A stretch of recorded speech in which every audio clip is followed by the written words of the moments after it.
तैयार हो गई थी। जेलों में जवानी खपाने वाले अनेक महापुरुष हमारे देश की आजादी को, इन गुलामी की बेड़ियों को तोड़ने के लिए लगे हुए थे। मेरे प्यारे परिवारजनों, जन चेतना का वो व्यापक रूप, त्याग और तपस्या का वो व्यापक रूप, जन जन के अंदर एक नए विश्वास जगाने वाला वो पल आखिरकार 1947 में देश आजाद हुआ। 1000 साल की गुलामी में संजोए हुए सपने देशवासी पूरे करते हुए देखे। साथियों, मैं 1000 साल पहले की बात इसलिए कह रहा हूं, मैं देख रहा हूं फिर एक बार देश के सामने एक मौका आया है। इस ऐसे कालखंड में हम जी रहे हैं, ऐसे कालखंड में हमने प्रवेश किया है और यह हमारा सौभाग्य है कि भारत के ऐसे अमृत काल में, ये अमृत काल का पहला वर्ष है। या तो हम जवानी में जी रहे हैं या हम मां भारती की गोद में जी चुके हैं।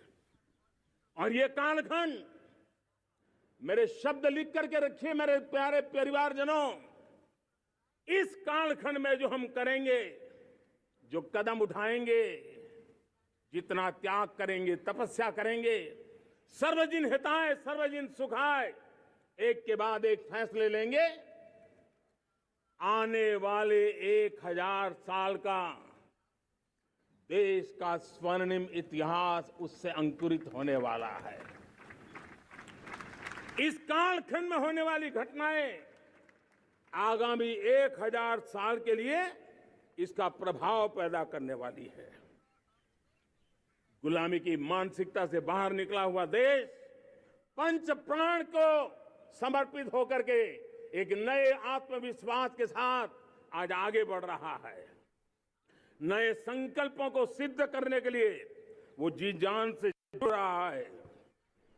मेरी भारत माता, जो कभी ऊर्जा का सामर्थ्य था लेकिन राख के ढेर में दबी पड़ी थी, वो भारत मां 140 करोड़ देशवासियों के पुरुषार्थ है, उनकी चेतना से, उनकी ऊर्जा से फिर एक बार जागृत हो चुकी है। मां भारती जागृत हो चुकी है और मैं साफ देख रहा हूं दोस्तों, यही कालखंड है। पिछले 9-10 साल हमने अनुभव किया है, विश्व भर में भारत की चेतना के प्रति, भारत के सामर्थ्य प्रति एक नया आकर्षण, नया विश्वास, नई आशा पैदा हुई है। और ये प्रकाश पुंज जो भारत से उठा है, वो विश्व को उसमें अपने लिए ज्योति नजर आ रही है। विश्व को एक नया विश्वास हो रहा है। हमारा सौभाग्य है, कुछ ऐसी चीजें हमारे पास हैं जो हमारे पूर्वजों ने हमें विरासत में दी है और वर्तमान कालखंड ने गढ़ी है। आज हमारे पास डेमोग्राफी है, आज हमारे पास डेमोक्रेसी है, आज हमारे पास डायवर्सिटी है। डेमोग्राफी, डेमोक्रेसी और डायवर्सिटी की ये त्रिवेणी भारत के हर सपने को साकार करने का सामर्थ्य रखती है। आज पूरे विश्व में वहां देशों की उम्र ढल रही है, ढलाव पर है, तब भारत युवान की तरफ ऊर्जावान होकर के बढ़ रहा है। कितने बड़े गौरव का कालखंड है कि आज 30 साल की कम आयु की जनसंख्या दुनिया में सर्वाधिक कहीं है तो ये मेरे भारत मां की गोद में है, ये मेरे देश में है। और 30 साल से कम उम्र की नौजवान हो मेरे देश के पास हो, कोटि कोटि भुजाएं हो, कोटि कोटि मस्तिष्क हो, कोटि कोटि सपने, कोटि कोटि संकल्प हो तो भाइयों बहनों, मेरे प्रिय परिवारजनों, हम इच्छित परिणाम प्राप्त करके रह सकते हैं। मेरे प्यारे परिवारजनों, देश का भाग्य ऐसी घटनाएं बदल देती है। यह सामर्थ्य देश के भाग्य को बदल देता है। भारत 1000 साल की गुलामी और आने वाले 1000 साल के भव्य हार के बीच में पड़ाव पर हम खड़े हैं।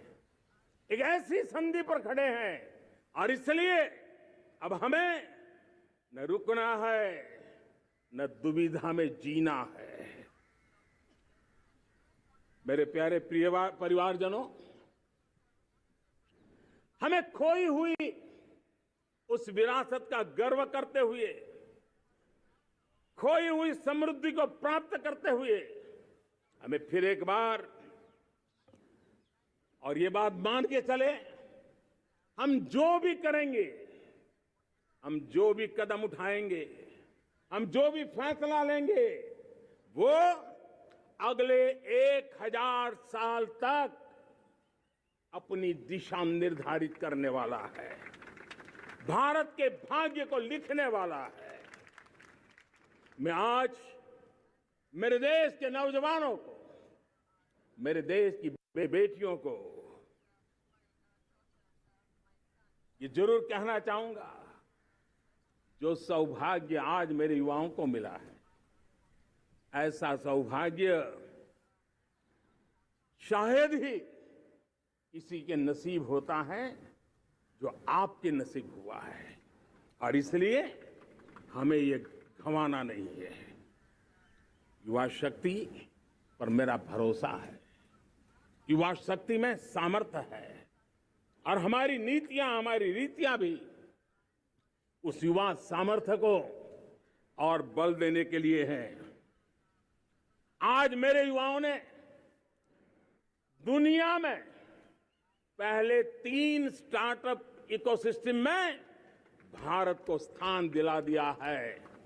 विश्व के युवाओं को अचंभा हो रहा है भारत के इस सामर्थ्य को लेकर के, भारत की इस ताकत को देखकर।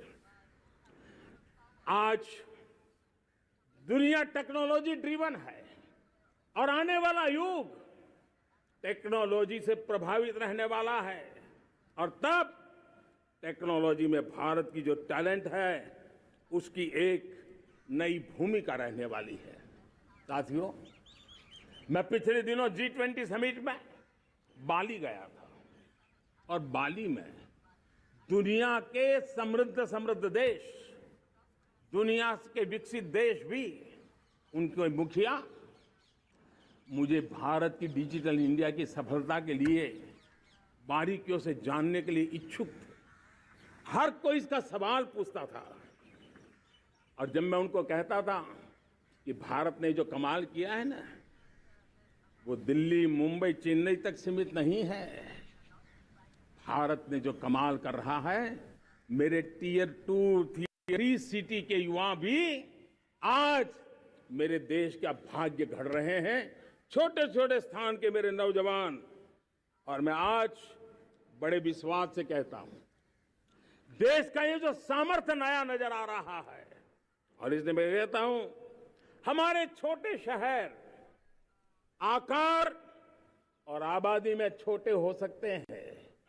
ये हमारे छोटे छोटे शहर, हमारे कस्बे आकार और आबादी में छोटे हो सकते हैं, लेकिन आशा और आकांक्षा, प्रयास और प्रभाव वो किसी से कम नहीं है। वो सामर्थ्य उनके अंदर है। नए ऐप्स, नए सॉल्यूशन, टेक्नोलॉजी डिवाइस। अब खेलों की दुनिया देखिए, कौन बच्चे हैं? झुग्गी झोंपड़ी से निकले हुए बच्चे आज खेलों की दुनिया में पराक्रम दिखा रहे हैं। छोटे छोटे गांव के, छोटे छोटे कस्बे के नौजवान, हमारी बेटे बेटियां आज कमाल दिखा रही है। अब देखिए, मेरे देश की 100 जितनी स्कूल ऐसी हैं जहां के बच्चे सैटेलाइट बना करके सैटेलाइट छोड़ने की तैयारियां कर रही है। आज हजारों टिंकरिंग लैब नए वैज्ञानिकों का गर्भाधान कर रही है। आज हजारों टिंकरिंग लैब लाखों बच्चों को साइंस और टेक्नोलॉजी की राह पर आगे बढ़ने के लिए प्रेरणा दे रही है। मैं मेरे देश के नौजवानों को कहना चाहता हूं, अवसरों की कमी नहीं है। आप जितने अवसर चाहेंगे, ये देश आसमान से भी ज्यादा अवसर आपने देने का सामर्थ्य रखता है। मैं आज लाल किले की प्राचीर से मेरे देश की माताओं, बहनों, मेरे देश की बेटियों को हृदय से अभिनंदन करना चाहता हूं। देश आज जब पहुंचा है, अब विशेष शक्ति जुड़ रही है मेरी माताओं बहनों के सामर्थ्य की। आज देश प्रगति की राह पर चल पड़ा है, तो मैं मेरे किसान भाई बहनों का भी अभिनंदन करना चाहता हूं। ये आप ही का पुरुषार्थ है, ये आप ही का परिश्रम है कि देश आज कृषि क्षेत्र में आगे बढ़ रहा है। मैं मेरे मजदूरों का, मेरे श्रमिकों का, मेरे प्रिय परिवारजन, ऐसे कोटि कोटि श्रमिकों को आज मैं नमन करता हूं, उनका अभिनंदन कर रहा हूं। देश आज जो आधुनिकता की ओर बढ़ रहा है, विश्व की तुलना करने वाले सामर्थ्य के साथ नजर आ रहा है, उसके पीछे मेरे देश के मजदूरों का, मेरे देश के श्रमिकों का बहुत बड़ा योगदान है। आज समय कहता है कि लाल किले की प्राचीर से मैं उनका अभिनंदन करूं, उनका अभिवादन करूं। और ये मेरे परिवारजन, 140 करोड़ देशवासी, मेरे इन श्रमिकों का, रेहड़ी पटरी वालों का, फूल सब्जी बेचने वालों का हम सम्मान करते हैं। मेरे देश को आगे बढ़ाने में, मेरे देश को प्रगति की नई ऊंचाई पर ले जाने में प्रोफेशनल्स की बहुत बड़ी भूमिका है, बढ़ती रही है। चाहे साइंटिस्ट हो, चाहे इंजीनियर्स हो, डॉक्टर्स हो, नर्सिस हो, शिक्षक हो, आचार्य हो, यूनिवर्सिटीज हो, गुरुकुल हो, हर कोई मां भारती का भविष्य उज्जवल बनाने के लिए अपनी पूरी ताकत से लगा हुआ है।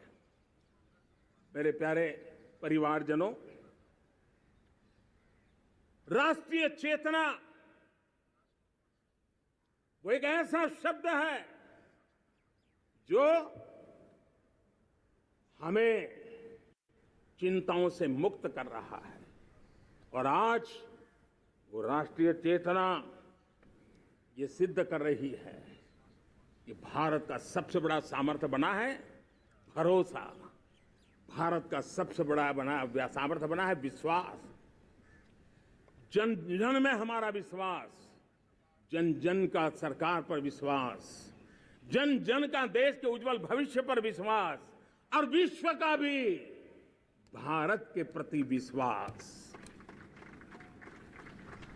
ये विश्वास हमारी नीतियों का है, हमारी रीति का है। भारत के उज्जवल भविष्य को जिस निर्धारित मजबूत कदमों से हम आगे बढ़ा रहे हैं, उसका है।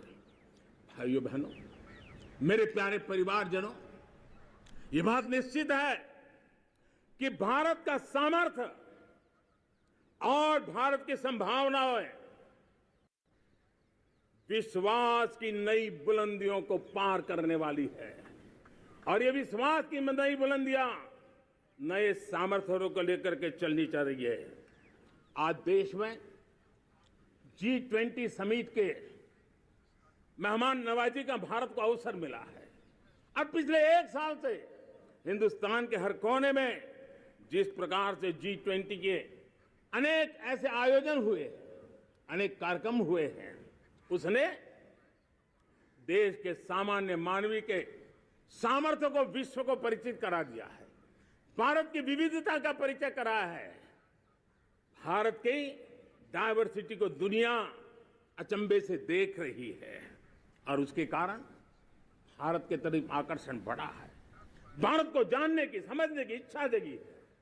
उसी प्रकार से आप देखिए एक्सपोर्ट, आज भारत का एक्सपोर्ट के तेजी से बढ़ रहा है। और मैं कहना चाहता हूं, दुनिया के एक्सपर्ट्स इन सारे मानदंडों के आधार पर कह रहे हैं कि अब भारत रुकने वाला नहीं है। दुनिया की कोई भी रेटिंग एजेंसी होगी वो भारत का गौरव कर रही है। कोरोना काल के बाद दुनिया एक नए सिरे से सोचने लगी और मैं विश्वास से देख रहा हूं कि जिस प्रकार से द्वितीय महायुद्ध के बाद, द्वितीय विश्व युद्ध के बाद दुनिया ने एक नया वर्ल्ड ऑर्डर आकार लिया था, मैं साफ साफ देख रहा हूं कि कोरोना के बाद एक नया विश्व ऑर्डर, एक नया ग्लोबल ऑर्डर, एक नया जियोपॉलिटिकल इक्वेशन ये बहुत तेजी से आगे बढ़ रहा है। जियोपॉलिटिकल इक्वेशन की सारे व्याख्याएं बदल रही है, परिभाषाएं बदल रही है। और मेरे प्यारे परिवारजनों, आप गौरव करेंगे। बदलते हुए विश्व को शेप देने में आज मेरे 140 करोड़ देशवासियों आपका सामर्थ्य नजर आ रहा है। आप निर्णायक मोड़ पर खड़े हैं और कोरोना काल में भारत ने जिस प्रकार से देश को आगे बढ़ाया, दुनिया ने हमारे सामर्थ्य को देखा है। जब दुनिया की सप्लाई चेन तहस नहस हो गई थी, बड़ी बड़ी अर्थव्यवस्थाओं पर दबाव था, उस समय भी हमने कहा था हमें विश्व का विकास देखना है तो मानव केंद्रीय होना चाहिए, मानवीय संवेदनाओं से भरा हुआ होना चाहिए और तब जाकर के समस्याओं का सही समाधान निकालेंगे। और कोविड ने हमें सिखाया है या हमें मजबूर किया है, लेकिन मानवीय संवेदनाओं को छोड़ करके हम विश्व का कल्याण नहीं कर सकते। आज भारत ग्लोबल साउथ की आवाज बन रहा है। भारत की समृद्ध विरासत आज दुनिया के लिए एक अवसर बन रहा है। Global economy, global supply chain, इसमें भारत की हिस्सेदारी, मैं पक्का विश्वास से कहता हूं, आज जो भारत ने परिस्थिति पैदा हुई है, आज जो भारत ने कमाया है, वो दुनिया में स्थिरता की गारंटी लेकर के आया है। दोस्तों, अब न हमारे मन में, न 140 करोड़ मेरे परिवारजनों के मन में और न ही दुनिया के मन में कोई इफ्स है, कोई बट्स है। विश्वास बन चुका है। मेरे प्यारे देशवासियों, अब गेंद हमारे पाले में है। हमें अवसर जाने नहीं देना चाहिए, हमें मौका छोड़ना नहीं चाहिए। भारत में मैं मेरे देशवासियों का इसलिए भी अभिनंदन करता हूं कि मेरे देशवासियों में एक नीर-क्षीर विवेक का सामर्थ्य है, समस्याओं की जड़ों को समझने का सामर्थ्य है। और इसीलिए 2014 में मेरे देशवासियों ने 30 साल के अनुभव के बाद तय किया कि देश को आगे ले जाना है तो स्थिर सरकार चाहिए, मजबूत सरकार चाहिए, पूर्ण बहुमत वाली सरकार चाहिए। और देशवासियों ने एक मजबूत और स्थिर सरकार बनाई। और 3 दशकों के जो अनिश्चितता का कालखंड था, जो अस्थिरता का कालखंड था, जो राजनीतिक मजबूरियों से देश जकड़ा हुआ था, उससे मुक्ति मिली है। मेरे प्यारे परिवारजनों, देश के पास आज एक ऐसी सरकार है, वो सर्वजन हिताय सर्वजन सुखाय, देश के संतुलित विकास के लिए समय का पल पल और जनता की पाई पाई, जनता की भलाई के लिए लगा रही है। और मेरी सरकार, मेरे देशवासियों का मन एक बात से जुड़ा हुआ है। हमारे हर निर्णय, हमारे हर दिशा, उसका एक ही मानदंड है, नेशन फर्स्ट, राष्ट्र प्रथम। और राष्ट्र प्रथम यही दूरगामी परिणाम, सकारात्मक परिणाम पैदा करने वाला है। देश में बड़े स्तर पर काम हो रहा है।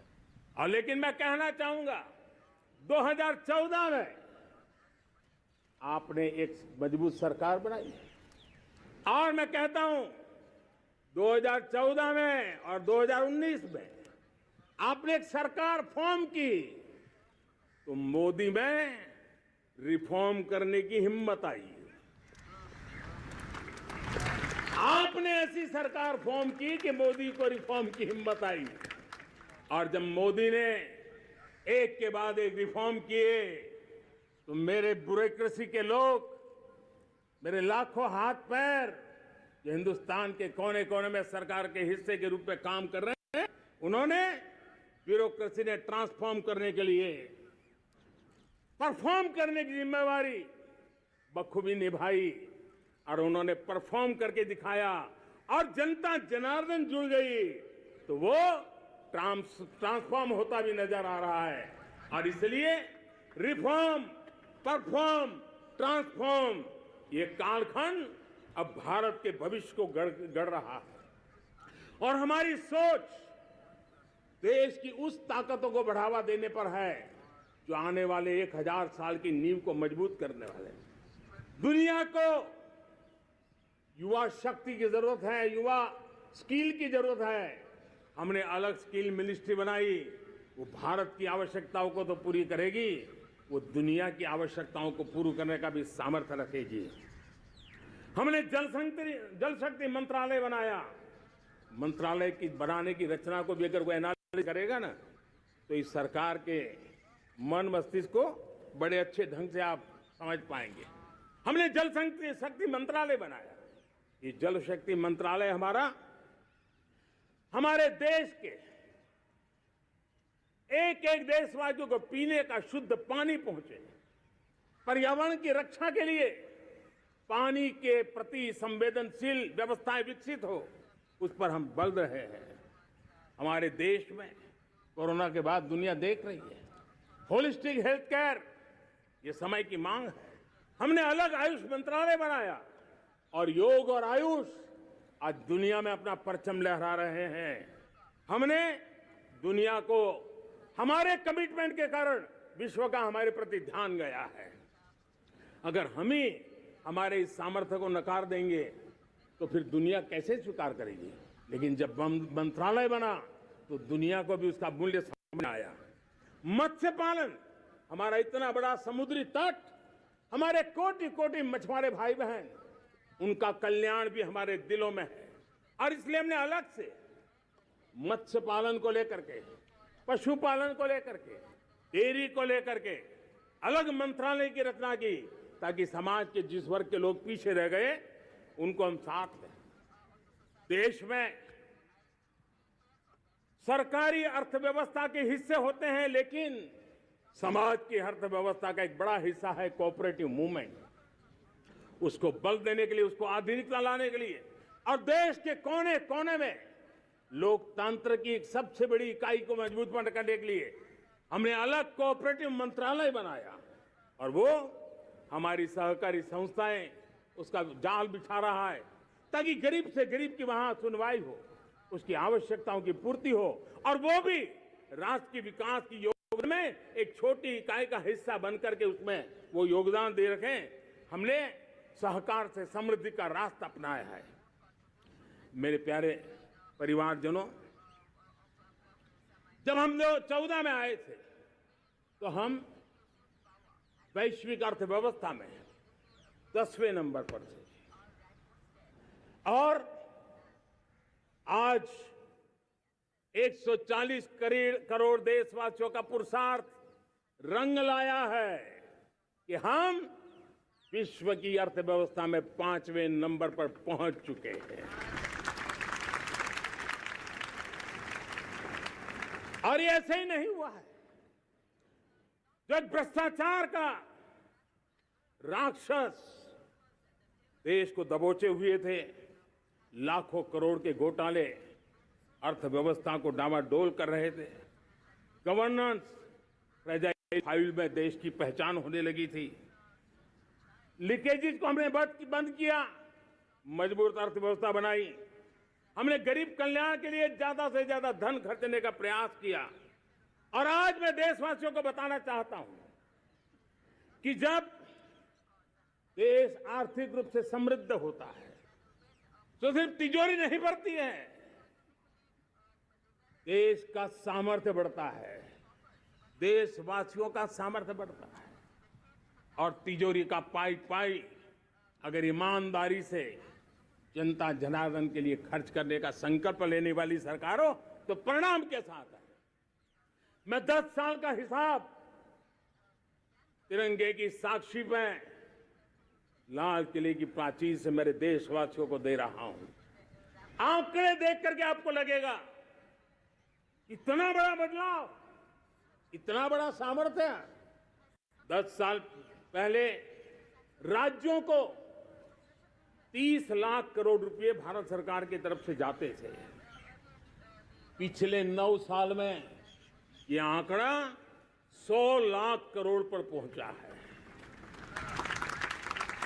पहले स्थानीय निकाय के विकास के लिए भारत सरकार के खजाने से 70,000 करोड़ रुपया जाता था, आज वो 3 लाख करोड़ से भी ज्यादा जा रहा है।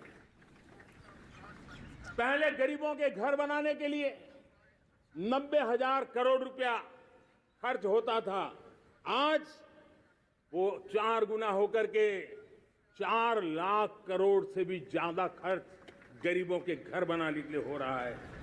पहले गरीबों को यूरिया सस्ता मिले, जो यूरिया की बैग दुनिया के कुछ बाजारों में 3,000 में बिकती है, वो यूरिया की बैग मेरे किसानों को 300 में मिले। और इसलिए देश की सरकार 10 लाख करोड़ रुपया मेरे किसानों की यूरिया में सब्सिडी दे रहा है। मुद्रा योजना 20 लाख करोड़ रुपए, उससे भी ज्यादा मेरे देश के नौजवानों को स्वरोजगार के लिए, अपने व्यवसाय के लिए, अपने कारोबार के लिए दिए हैं। 8 करोड़ लोगों ने नया कारोबार शुरू किया है। और 8 करोड़ लोगों ने कारोबार शुरू किया है तो नहीं, हर कारोबारी ने एक या दो लोगों को रोजगार दिया है। 8 से 10 करोड़ नए लोगों को रोजगार देने का सामर्थ्य ये मुद्रा योजना से लाभ लेने वाले 8 करोड़ नागरिकों को करा है। एमएसएमई को करीब 3.5 लाख करोड़ रुपए की मदद से कोरोना के संकट में भी उनको डूबने नहीं दिया, मरने नहीं दिया, उनको एक ताकत दी है।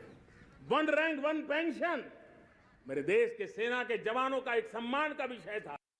70,000 करोड़ रुपया भारत की तिजोरी से आज पहुंचा है, मेरे निवृत्त सेना के नायकों के जेब में, उनके परिवार में पहुंचा है। सभी कैटेगरी में, मैंने तो कुछ ही गिनाए, मैं ज्यादा समय लेना नहीं चाहता।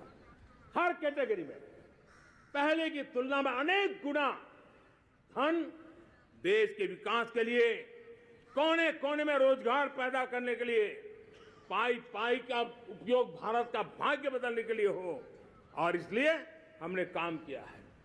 और मेरे प्यारे प्रियजनों, इतना ही नहीं, हमने इन सारे प्रयासों का परिणाम है कि आज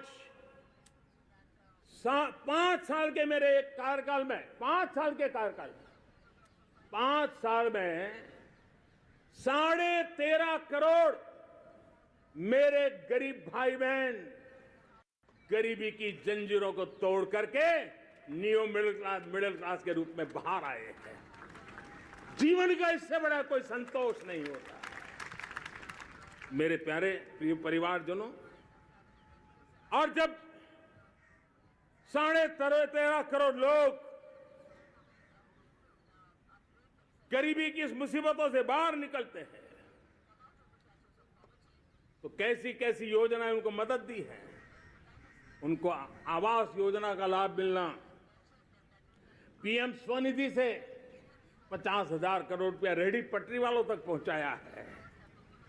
आने वाले दिनों में, आने वाली विश्वकर्मा जयंती पर एक कार्यक्रम हम लागू करेंगे। इस विश्वकर्मा जयंती पर हम करीब 13-15 हजार करोड़ रुपया से, जो परंपरागत कौशल्य से रहने वाले लोग, जो औजार से और अपने हाथ से काम करने वाला वर्ग है, ज्यादातर ओबीसी समुदाय से। हमारे सुथार हो, हमारे सोनार हो, हमारे राजमिस्त्री हो, हमारे कपड़े धोने वाले काम करने वाले लोग हो, हमारे बाल काटने वाले भाई बहन परिवार हो, ऐसे लोगों को एक नई ताकत देने के लिए हम आने वाले महीने में विश्वकर्मा जयंती पर विश्वकर्मा योजना लॉन्च करेंगे और करीब 13-15 हजार करोड़ से उसका प्रारंभ करेंगे। हमने पीएम किसान सम्मान निधि में 2.5 लाख करोड़ रुपया सीधा मेरे देश के किसानों के खाते में जमा किया है। हमने जल जीवन मिशन, हर घर में शुद्ध पानी पहुंचे, 2 लाख करोड़ रुपया खर्च किया है। हमने आयुष्मान भारत योजना, ताकि गरीब को बीमारी के कारण अस्पताल से जो मुसीबत होती थी उसको मुक्ति दिलाना, उसको दवाई मिले, उसका उपचार हो, ऑपरेशन हो, अच्छे से अच्छी हॉस्पिटल में हो। आयुष्मान भारत योजना के तहत 70,000 करोड़ रुपए हमने लगाए हैं। पशुधन, देश ने कोरोना वैक्सीन की बात तो देश को याद है, 40,000 करोड़ रुपए लगाए, वो तो याद है। लेकिन आपको जानकर के खुशी होगी, हमने पशुधन को बचाने के लिए करीब 15,000 करोड़ रुपया पशुधन के टीकाकरण के लिए लगाया है। मेरे प्यारे देशवासियों, मेरे प्यारे परिवारजनों, जन औषधि केंद्रों ने देश के सीनियर सिटीजन्स को, देश के मध्यम वर्गीय परिवार को एक नई ताकत दी है। जिस संयुक्त परिवार में अगर किसी को एक डायबिटीज जैसा हो जाए, 2-3 हजार रुपया दवाई का बिल स्वाभाविक हो जाता है। हमने जन औषधि केंद्र से जो दवाई बाजार में 100 रुपए में मिलती है, वो 10 रुपया, 15 रुपया, 20 रुपए में दी। और आज देश में 1000 जन औषधि केंद्रों से मेरे इन बीमारी में जिनको दवाई की जरूरत थी, ऐसे लोगों के करीब 20,000 करोड़ रुपया उनके जेब में बचा है। और ये ज्यादातर मध्यम वर्ग के परिवार के लोग हैं।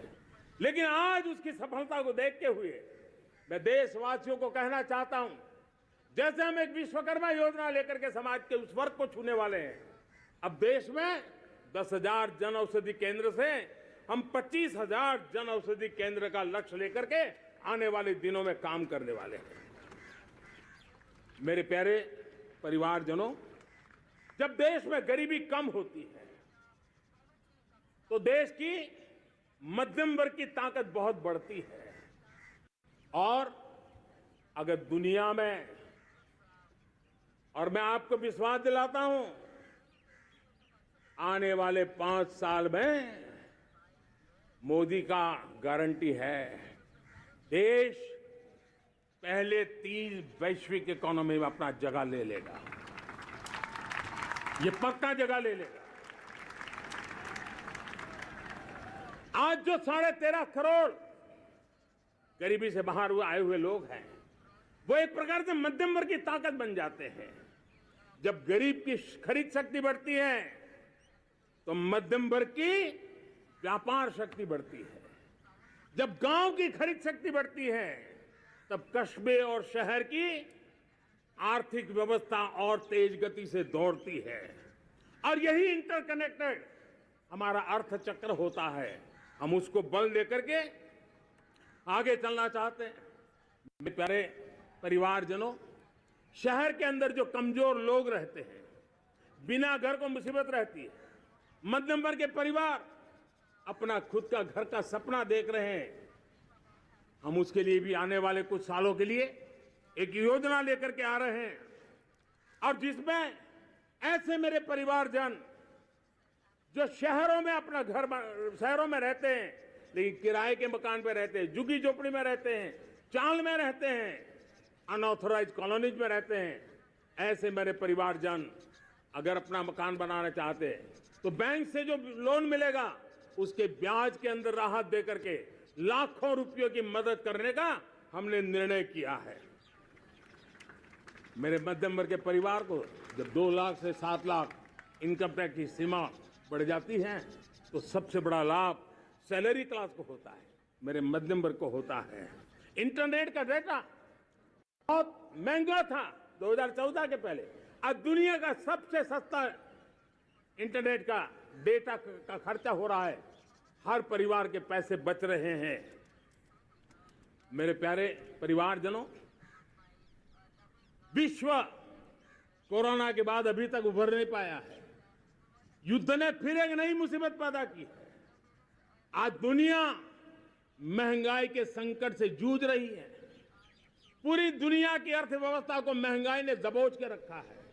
हम भी दुनिया से जिन सामान की जरूरत होती है लाते हैं, तो हमें सामान तो इंपोर्ट करते हैं। हमारा दुर्भाग्य है कि हमें महंगाई भी इंपोर्ट करनी पड़ती है, क्योंकि पूरी दुनिया को महंगाई ने जकड़ के रखा है।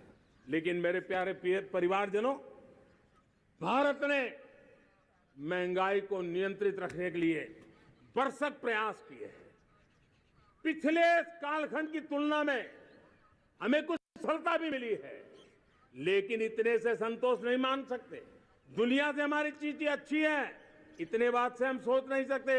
मुझे तो मेरे देशवासियों को महंगाई की बोझ कम से कम हो, इस दिशा में और भी कदम उठाने हैं और हम उस कदम को उठा के रहेंगे।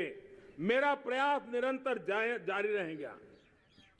मेरे प्यारे परिवारजनों, आज देश अनेक क्षमताओं को लेकर के आगे बढ़ रहा है। देश आधुनिकता की तरफ आगे बढ़ने के लिए काम कर रहा है। आज देश रिन्यूएबल एनर्जी पे काम कर रहा है। आज देश ग्रीन हाइड्रोजन पे काम कर रहा है। देश की स्पेस पे क्षमता बढ़ रही है, तो देश की डीप सी मिशन में भी सफलता के साथ आगे चल रहा है। देश में रेल आधुनिक हो रही है, तो वंदे भारत बुलेट ट्रेन भी आज देश के अंदर काम कर रही है। गांव-गांव पक्की सड़कें बन रही है, तो इलेक्ट्रिक बसें, मेट्रो की रचना भी आज देश में हो रहे हैं। आज गांव-गांव तक इंटरनेट पहुंच रहा है, तो क्वांटम कंप्यूटर के लिए भी देश तय कर रहता है। नैनो यूरिया, नैनो डीएपी, उस पर काम हो रहा है, तो दूसरी तरफ जैविक खेती पर भी हम बल दे रहे हैं। आज किसान उत्पादक संघ एफपीओ का निर्माण हो रहा है, तो हम सेमीकंडक्टर का भी निर्माण करने के लिए चाह रहे हैं। हम दिव्यांग जनों के लिए एक सुगम भारत के निर्माण के लिए काम करते हैं, तो हम पैरालंपिक में भी हिंदुस्तान का तिरंगा झंडा गाड़ने के लिए मेरे दिव्यांग जनों को सामर्थ्यवान बना रहे हैं। हम खिलाड़ियों को स्पेशल ट्रेनिंग दे रहे हैं।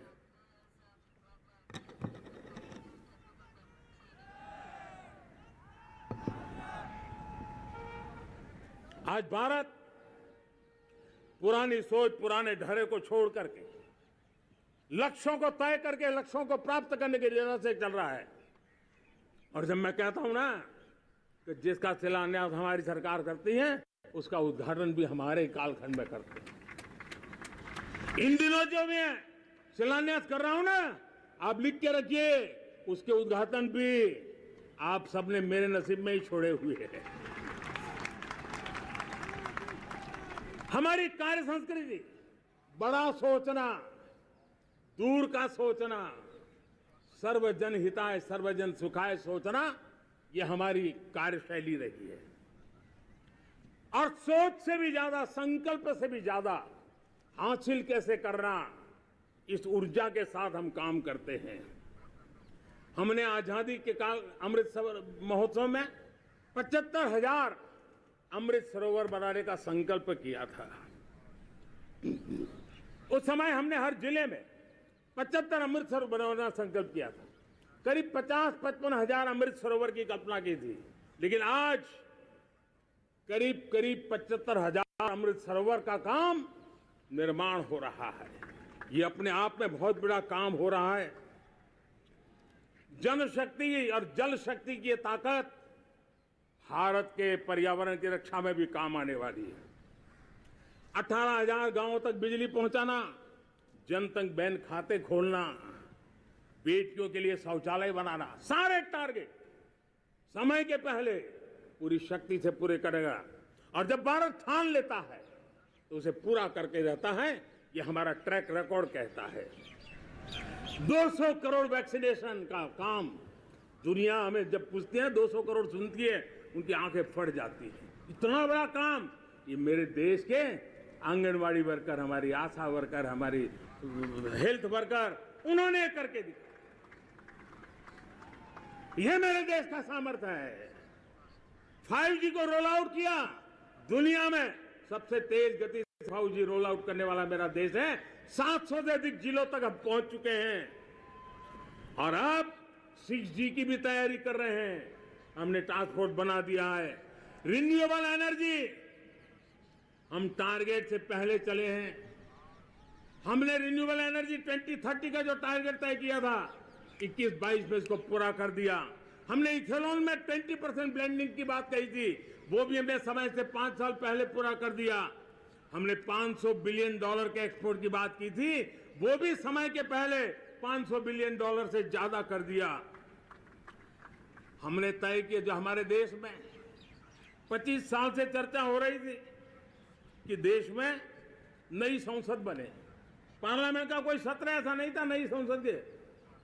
ये मोदी है, समय के पहले नई संसद बना करके रख दिया। मेरे प्यारे भाई बहनों, ये काम करने वाली सरकार है, निर्धारित लक्ष्यों को पार करने वाली सरकार है। ये नया भारत है, ये आत्मविश्वास से भरा हुआ भारत है, ये संकल्पों को चरितार्थ करने के लिए जी जान से जुटा हुआ भारत है। और इसलिए ये भारत न रुकता है, ये भारत न थकता है, ये भारत न हाँफता है और न ही ये भारत हारता है। और इसलिए मेरे प्यारे परिवारजनों, आर्थिक शक्ति बढ़ी है तो हमारी सामरिक शक्ति को भी एक नई ताकत मिली है।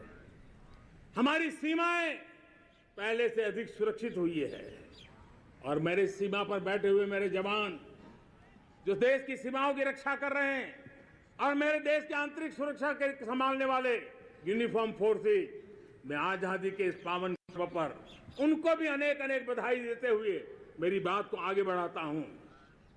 सेना का अधिकरण हो, हमारी सेना युवा बने, हमारी सेना बैटल के लिए रेडी, युद्ध योग्य बने, इसलिए निरंतर रिफॉर्म का काम आज हमारी सेना में हो रहा है। मेरे प्यारे परिवारजनों, आए दिन हम लोग सुना करते थे, यहां बम धमाका हुआ, वहां बम धमाका हुआ, हर जगह पे लिखा हुआ रहता था कि इस बैग को मत छूना, अनाउंसमेंट होते रहते थे। आज देश सुरक्षा की अनुभूति कर रहा है और जब सुरक्षा होती है, शांति होती है, तो प्रगति के नए अरमान हम पूरे कर सकते हैं। उसको लिए सीरियल बम धमाके का जमाना बीती हुई बात हो गई है। निर्दोषों के जो मौत होते थे वो बीते हुए की बात हो गई है। आज देश में आतंकी हमलों में भारी कमी आई है। नक्सल प्रभावित क्षेत्रों में भी बहुत बड़ा बदलाव आया है, बहुत बड़ा परिवर्तन का एक वातावरण बना है। मेरे प्यारे परिवारजनों, प्रगति के हर चीज में, लेकिन जब 2047 हम एक विकसित भारत का सपना लेकर के चल रहे हैं तब, और वो सपना नहीं 140 करोड़ देशवासियों का संकल्प है और उस संकल्प को सिद्ध करने के लिए परिश्रम की पराकाष्ठा भी है और उसकी सबसे बड़ी ताकत होती है वो राष्ट्रीय चरित्र होता है। दुनिया में जिन जिन देशों ने प्रगति की है, दुनिया में जो जो देश संकटों से वो पार करके निकले हैं, उसमें हर चीज के साथ साथ एक महत्वपूर्ण कैटलिक एजेंट रहा है, वो राष्ट्रीय चरित्र रहा है। और हमें राष्ट्रीय चरित्र के लिए और बल देते हुए हमें आगे बढ़ना होगा। हमारा देश, हमारा राष्ट्रीय चरित्र ओजस्वी हो, तेजस्वी हो, पुरुषार्थी हो, पराक्रमी हो, प्रखर हो, ये हम सबका सामूहिक दायित्व है। और आने वाले 25 साल हम एक ही मंत्र को लेकर चले, ये हमारे राष्ट्रीय चरित्र के सिरमौर होना चाहिए।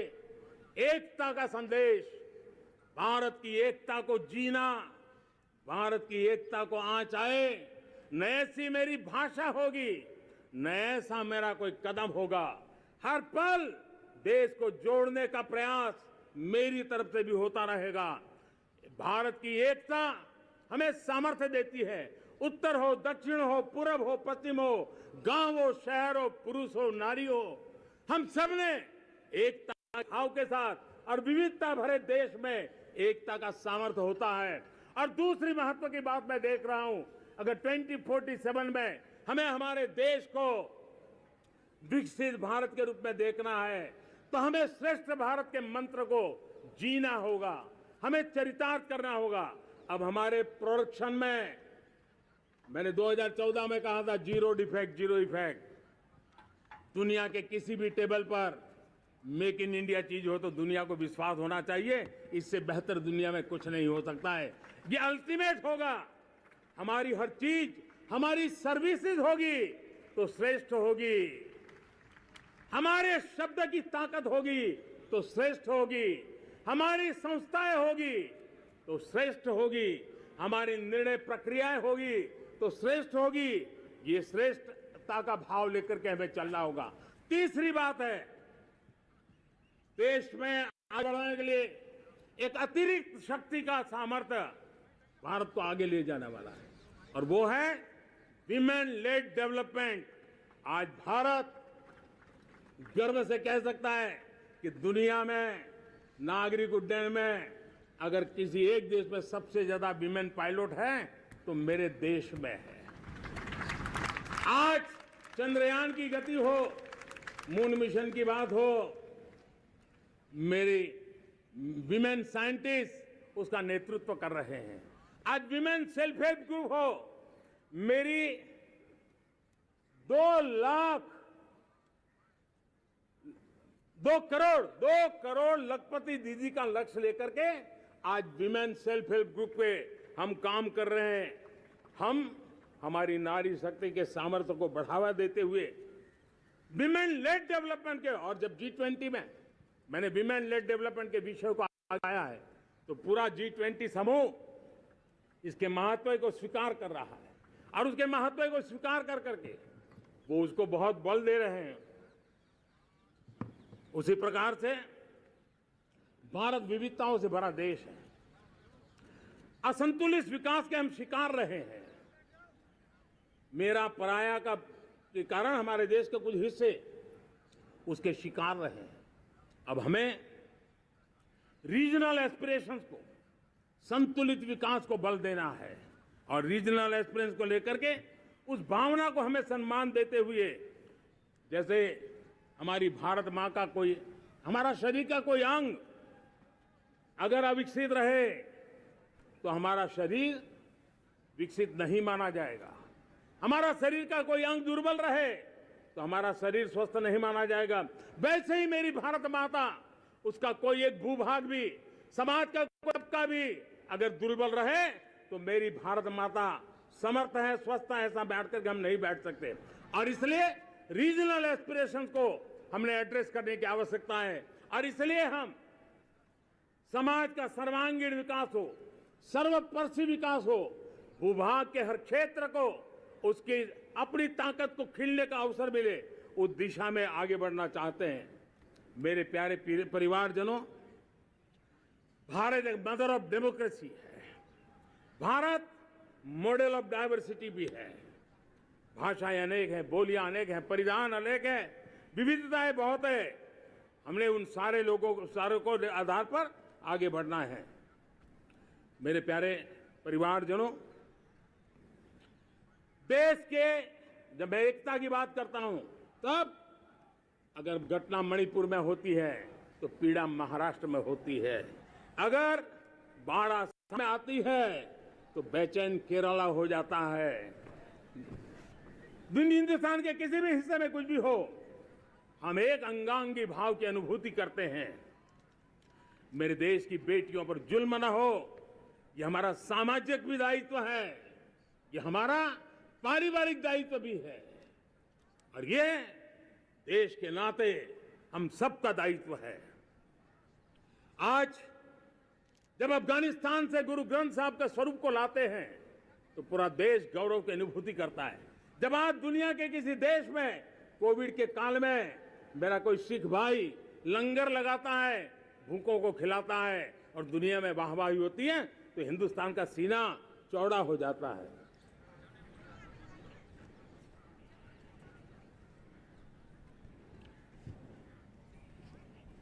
मेरे प्यारे परिवारजनों, हमारे लिए जब नारी सम्मान की बात करते हैं, मुझे अभी एक देश में दौरा कर रहा था, तो वहां एक बहुत ही सीनियर मिनिस्टर, उसने मुझे एक सवाल पूछा। उसने कहा, आपके यहां बेटियां साइंस और इंजीनियरिंग के विषयों की पढ़ाई करती हैं क्या? उसमें क्या था, मैंने उनको कहा, आज मेरे देश में लड़कों से ज्यादा बेटियां आज स्टेम यानी साइंस, टेक्नोलॉजी, इंजीनियरिंग और मैथ, अधिकतम भाग मेरी बेटियां ले रही है। तो उनके लिए अचरज था। ये सामर्थ्य आज हमारे देश का देख रहा है। मेरे प्यारे परिवारजनों, आज 10 करोड़ महिलाएं विमेन सेल्फ हेल्प में जुड़ी हुई है।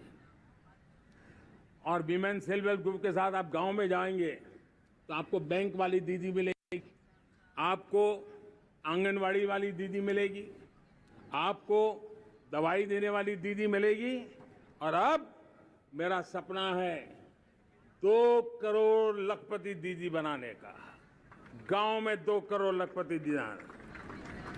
और इसके लिए एक नया अभिगम भेजा।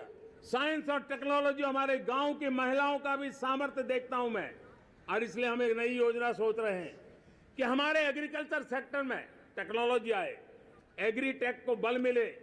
इसलिए विमेन सेल्फ हेल्प ग्रुप की बहनों को हम ट्रेनिंग देंगे, ड्रोन चलाने की, ड्रोन रिपेयरिंग की हम ट्रेनिंग देंगे, और हजारों ऐसे विमेन सेल्फ हेल्प ग्रुप को भारत सरकार ड्रोन देगी, ट्रेनिंग देगी, और हमारे एग्रीकल्चर के काम में ड्रोन की सेवाएं उपलब्ध हो। इसके लिए हम शुरुआत करेंगे। प्रारंभ हम 15,000 विमेन सेल्फ हेल्प ग्रुप के द्वारा ये ड्रोन की उड़ान का हम आरंभ कर रहे हैं। मुझे विश्वास है कि इसके कारण हमारे परिवारजनों का, मेरे प्यारे परिवारजनों, आज देश आधुनिकता की तरफ बढ़ रहा है। हाईवे हो, रेलवे हो, एयरवे हो, हाईवेज हो, इंफॉर्मेशन वेज, वाटरवेज हो, कोई क्षेत्र ऐसा नहीं है जिस क्षेत्र को आगे बढ़ाने की दिशा में आज देश काम न करता हो। पिछले 9 वर्ष में तटीय क्षेत्रों में हमने, आदिवासी क्षेत्र में, हमारे पहाड़ क्षेत्र में विकास को बहुत बढ़ दिया है। हमने पर्वतमाला, भारतमाला ऐसी योजनाओं के द्वारा समाज के उस वर्ग को हमने बल दिया है। हमने गैस की पाइपलाइन से हमारे पूर्वी भारत को जोड़ने का काम किया है।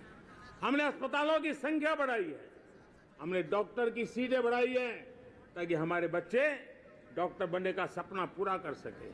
हमने मातृभाषा में पढ़ाने पर बल दिया है, अब मातृभाषा में वो पढ़ाई कर सके उस दिशा में। और मैं भारत के सुप्रीम कोर्ट का भी धन्यवाद करता हूं कि भारत की सुप्रीम कोर्ट ने कहा है कि आप जो जजमेंट देंगे उसका जो ऑपरेटिव पार्ट होगा वो जो अदालत में आया है उसकी भाषा में उसको उपलब्ध होगा। मातृभाषा का महात्म्य आज बढ़ रहा है। मेरे प्यारे भाई परिवारजनों, आज तक हमारे देश के जो बॉर्डर विलेज हैं, हमने वाइब्रेंट बॉर्डर विलेज का एक कार्यक्रम शुरू किया है। और वाइब्रेंट बॉर्डर विलेज, अब तक इसके लिए कहा जाता था देश के आखिरी गांव। हमने उस पूरी सोच को बदला है, वो देश का आखिरी गांव नहीं है। सीमा पर जो नजर आ रहा है वो मेरे देश का पहला गांव है।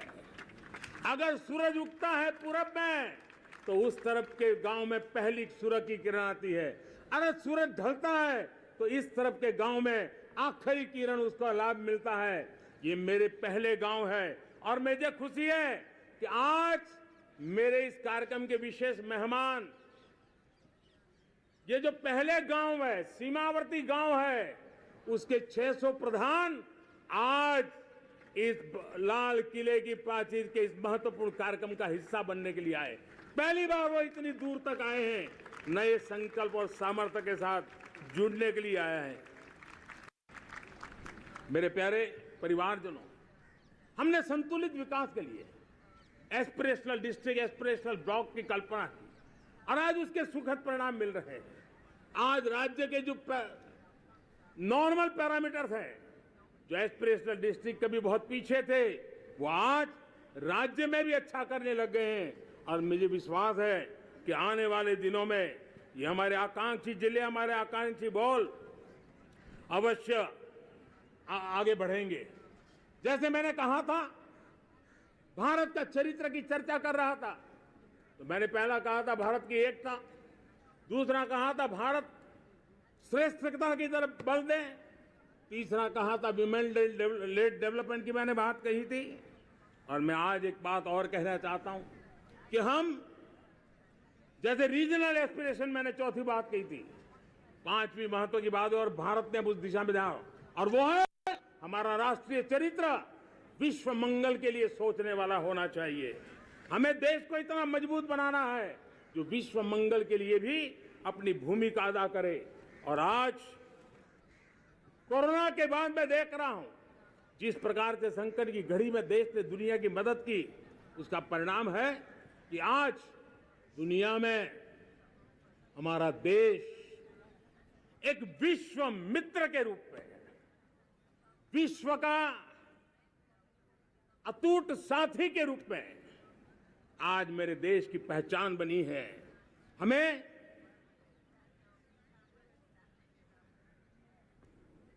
जब विश्व मंगल की बात करते हैं, तब भारत का मूलभूत विचार है, उस विचार को हम आगे बढ़ाने लोग हैं। और मुझे खुशी है कि आज अमेरिकी संसद के भी कई चुने हुए गणमान्य प्रतिनिधि आज हमारे 15 अगस्त के इस अवसर में हमारे बीच में मौजूद है। भारत की सोच कैसी है, हम विश्व मंगल की बात को कैसे आगे बढ़ाते हैं। अब देखिए, हम जब सोचते हैं तो क्या कहते हैं, हमने दुनिया के सामने ये दर्शन रखा है और दुनिया उस दर्शन को लेकर के हमारे साथ जुड़ रही है। हमने कहा one sun, one world, one grid. Renewable energy के क्षेत्र में एक बहुत बड़ा हमारा स्टेटमेंट है, आज दुनिया उसको स्वीकार कर रही है। कोविड के बाद हमने दुनिया को कहा हमारा अप्रोच होना चाहिए वन अर्थ, वन हेल्थ। समस्याओं का समाधान तभी होगा जब मानव को, पशु को, पौधे को बीमारी के संबंध में समान रूप से एड्रेस किया जाएगा, तब जाकर के हम करेंगे।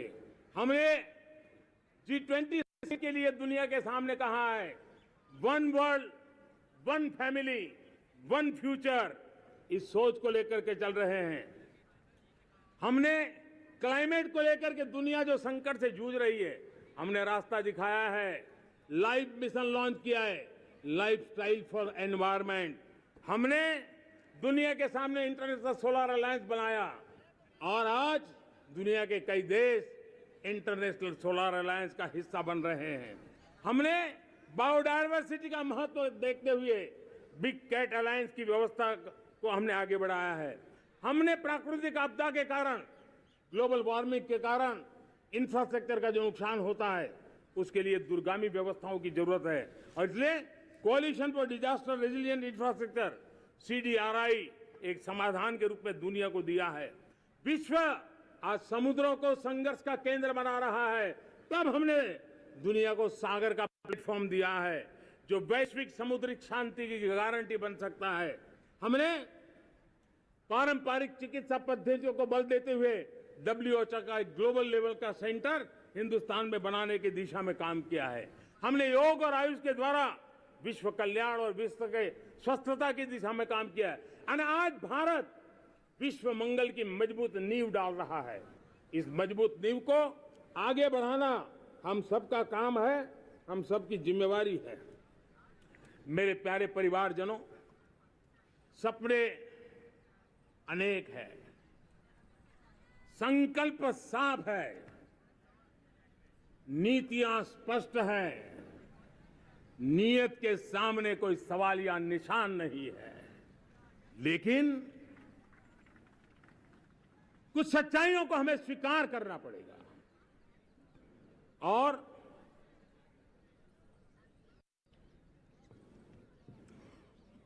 उसके समाधान के लिए मेरे प्रिय परिवारजनों, मैं आज लाल किले से आपकी मदद मांगने आया हूं। मैं लाल किले से आपके आशीर्वाद मांगने आया हूं, क्योंकि पिछले सालों मैंने देश को जो समझा है, देश की आवश्यकताओं को जो मैंने परखा है, और अनुभव के आधार पर मैं कह रहा हूं कि आज गंभीरतापूर्वक उन चीजों को हमें लेना होगा। आजादी के अमृतकाल में 2047 में जब देश आजादी के 100 साल मनाएगा, उस समय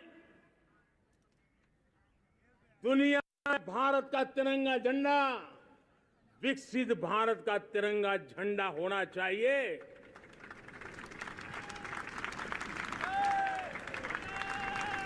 रत्ती भर भी हमें रुकना नहीं है, पीछे नहीं हटना है, और इसके लिए शुचिता, पारदर्शिता और निष्पक्षता, ये पहली मजबूती की जरूरत है। हमें उस मजबूती को जितना ज्यादा खाद पानी दे सकते हैं, संस्थाओं के माध्यम से दे सकते हैं, नागरिक के नाते दे सकते हैं, परिवार के नाते दे सकते हैं, ये हमारा सामूहिक दायित्व होना चाहिए। और इसलिए पिछले 75 साल का इतिहास देखिए, भारत के सामर्थ्य में कोई कमी नहीं थी। अरे जो देश कभी सोना की चिड़िया कहा जाता था, वो देश क्यों न फिर से उस सामर्थ्य को लेकर के खड़ा हो सकता है। मेरा अटूट विश्वास है साथियों, मेरे प्रिय परिवारजनों, मेरा अखंड अटूट एक निष्ठ विश्वास है कि 2047 में जब देश आजादी के 100 साल मनाएगा, मेरा देश विकसित भारत बन के रहेगा। और ये मैं मेरे देश के सामर्थ्य के आधार पर कह रहा हूं, मेरे उपलब्ध संसाधनों के आधार पर कह रहा हूं, और सबसे ज्यादा 30 से कम आयु वाली मेरी युवा शक्ति के भरोसे कह रहा हूं, मेरी माताओं बहनों के सामर्थ्य के भरोसे कह रहा हूं। लेकिन उसके सामने अगर कोई रुकावट है, कुछ विकृतियां पिछले 75 साल में ऐसे घर कर रही है, हमारी समाज व्यवस्था का ऐसा हिस्सा बन गई है कि कभी कभी तो हम आंख भी बंद कर देते हैं। अब आंख बंद करने का समय नहीं है। अगर सपनों को सिद्ध करना है, संकल्प को पार करना है, तो हमें ये आंख मिचौली बंद करके, आंख में आंख मिला करके 3 बुराइयों से लड़ना बहुत समय की मांग है। हमारे देश की सारी समस्याओं की जड़ में भ्रष्टाचार ने दिमक की तरह देश की सारी व्यवस्थाओं को, देश के सामर्थ्य को पूरी तरह नोच लिया है। भ्रष्टाचार से मुक्ति, भ्रष्टाचार के खिलाफ जंग हर इकाई में, हर क्षेत्र में। और मैं देशवासियों, मेरे प्रिय परिवारों, ये मोदी के जीवन का कमिटमेंट है। ये मेरे व्यक्तित्व का एक कमिटमेंट है कि मैं भ्रष्टाचार के खिलाफ लड़ाई लड़ता रहूंगा। दूसरा, हमारे देश को नोच लिया है परिवारवाद ने। इस परिवारवाद ने देश को जिस प्रकार से जकड़ के रखा है, उसने देश के लोगों का हक छीना है। और तीसरी बुराई तुष्टीकरण की है।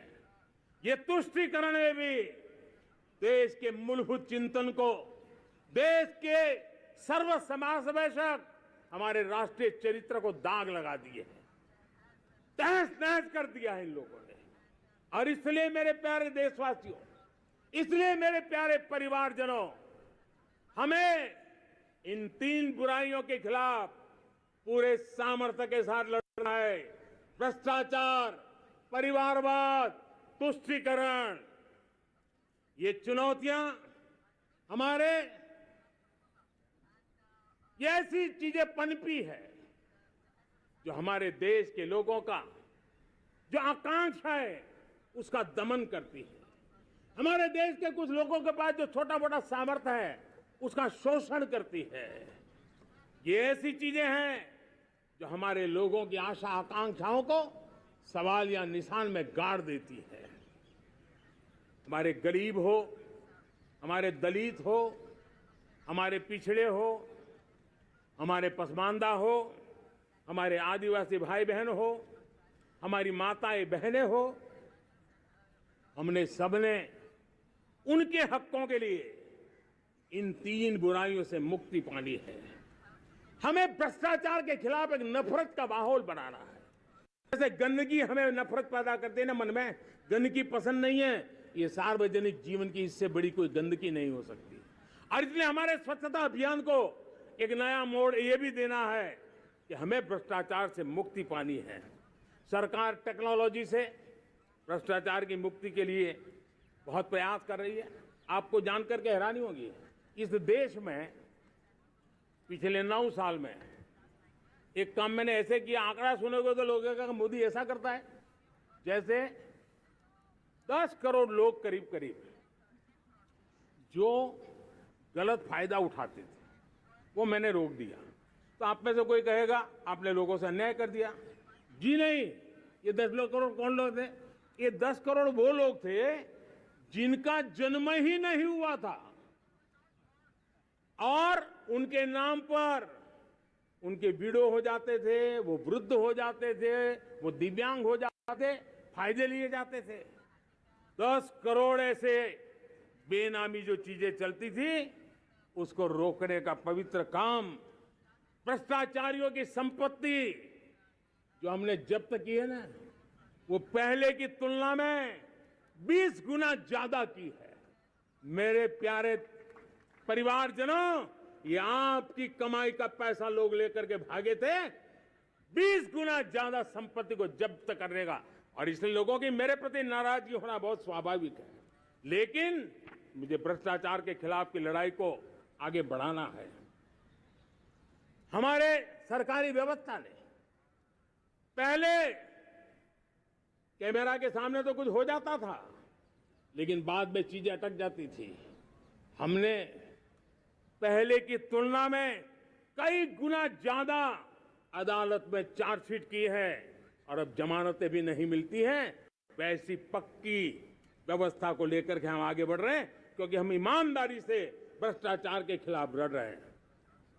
आज परिवारवाद और तुष्टीकरण, इसने देश का बहुत बड़ा दुर्भाग्य किया है।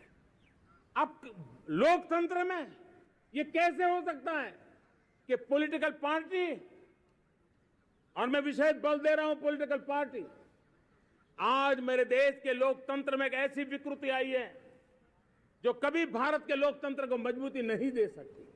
और वो क्या है बीमारी? परिवारवादी पार्टियां। और उनका तो मंत्र क्या है? Party of the family, by the family and for the family. इनका तो जीवन मंत्र यही है कि उनकी पॉलिटिकल पार्टी, उनका राजनीतिक दल परिवार का, परिवार के द्वारा और परिवार के लिए परिवारवाद और भाई भतीजावाद प्रतिभाओं के दुश्मन होते हैं, योग्यता को नकारते हैं, सामर्थ्य को स्वीकार नहीं करते हैं और इसलिए परिवारवाद इस देश के लोकतंत्र की मजबूती के लिए उसकी मुक्ति जरूरी है। सर्वजन हिताय सर्वजन सुखाय, हर किसी को हक मिले इसलिए, और सामाजिक न्याय के लिए भी ये बहुत उसी प्रकार से तुष्टीकरण ने सामाजिक न्याय का सबसे बड़ा नुकसान किया। अगर सामाजिक न्याय को तबाह किसने किया है तो ये तुष्टीकरण की सोच, तुष्टीकरण की राजनीति, तुष्टीकरण का सरकारी योजनाओं का तरीका, इसने सामाजिक न्याय को मौत के घाट उतार दिया है। और इसलिए हमें तुष्टीकरण, भ्रष्टाचार ये विकास का सबसे बड़ा दुश्मन है। अगर देश विकास चाहता है, देश 2047 विकसित भारत का सपना का साकार करना चाहता है, तो हमारे लिए आवश्यक है कि हम किसी भी हालत में देश में भ्रष्टाचार को सहन नहीं करेंगे। इस मूड को लेकर के चलना चाहिए। मेरे प्यारे परिवारजनों, हम सबका एक बहुत बड़ा महत्वपूर्ण दायित्व है। आपने जिस प्रकार से जिंदगी जी है, हमारे आने वाली पीढ़ी को ऐसी जिंदगी जीने के लिए मजबूर करना, यह हमारा गुनाह है। यह हमारा दायित्व है कि हमारे आने वाली पीढ़ी को हम ऐसा समृद्ध देश दें, ऐसा संतुलित देश दें, ऐसा सामाजिक न्याय की धरोहर वाला देश दें, ताकि छोटी छोटी चीजों को पाने के लिए उन्हें कभी भी संघर्ष न करना पड़े। हम सभी का कर्तव्य, हर नागरिक का कर्तव्य है, और ये अमृतकाल कर्तव्य काल है। हम कर्तव्य से पीछे नहीं उठ सकते। हमें वो भारत बनाना है जो पूज्य बापू के सपनों का था। हमें वो भारत बनाना है जो हमारे स्वतंत्र सेनानियों का सपना था। हमें वो भारत बनाना है जो हमारे वीर शहीदों का था, हमारी वीरांगनाओं का था, जिन्होंने मातृभूमि के लिए अपना जीवन दे दिया था। मेरे प्यारे परिवारजनों, मैं जब 2014 में आपके पास आया था, तब 2014 में मैं परिवर्तन का वादा लेकर के आया था। 2014 में मैंने आपको वादा किया था मैं परिवर्तन लाऊंगा, और 140 करोड़ मेरे परिवारजन, आपने मुझ पे भरोसा किया और मैंने विश्वास पूरा करने की कोशिश की। रिफॉर्म, परफॉर्म, ट्रांसफॉर्म, वो 5 साल जो वादा था वो विश्वास में बदल गया, क्योंकि मैंने परिवर्तन का वादा किया था। रिफॉर्म, परफॉर्म, ट्रांसफॉर्म के द्वारा मैंने इस वादे को विश्वास में बदल दिया। कठोर परिश्रम किया है, देश के लिए किया है, शान से किया है, सिर्फ और सिर्फ नेशन फर्स्ट, राष्ट्र सर्वोपरि, इस भाव से किया है। 2019 में परफॉर्मेंस के आधार पर आप सबने मुझे फिर से आशीर्वाद दिया। परिवर्तन का वादा मुझे यहां ले आया, परफॉर्मेंस मुझे दोबारा ले आया, और आने वाले 5 साल अभूतपूर्व विकास के हैं। 2047 के सपने को साकार करने का सबसे बड़ा स्वर्णिम पल आने वाले 5 साल है। और अगली बार 15 अगस्त को इसी लाल किले से मैं आपको देश की उपलब्धियां, आपके सामर्थ्य, आपके संकल्प, उसमें हुई प्रगति, उसकी जो सफलता है, उसके गौरवगान, उससे भी अधिक आत्मविश्वास के सामने, आपके सामने मैं प्रस्तुत करूंगा।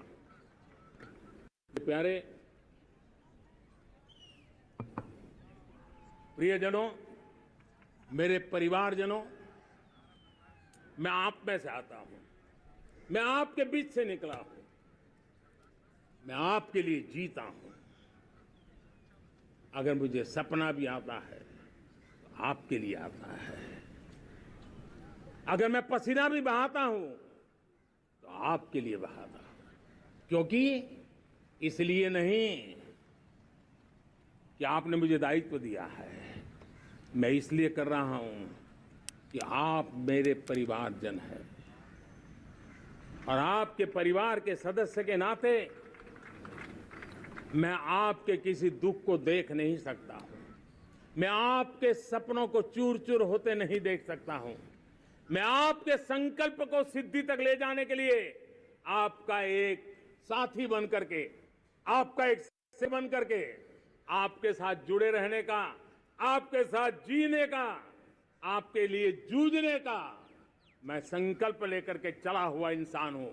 और मुझे विश्वास है हमारे पूर्वजों ने आजादी के लिए जो जंग लड़ा था, जो सपने देखे थे, वो सपने हमारे साथ है।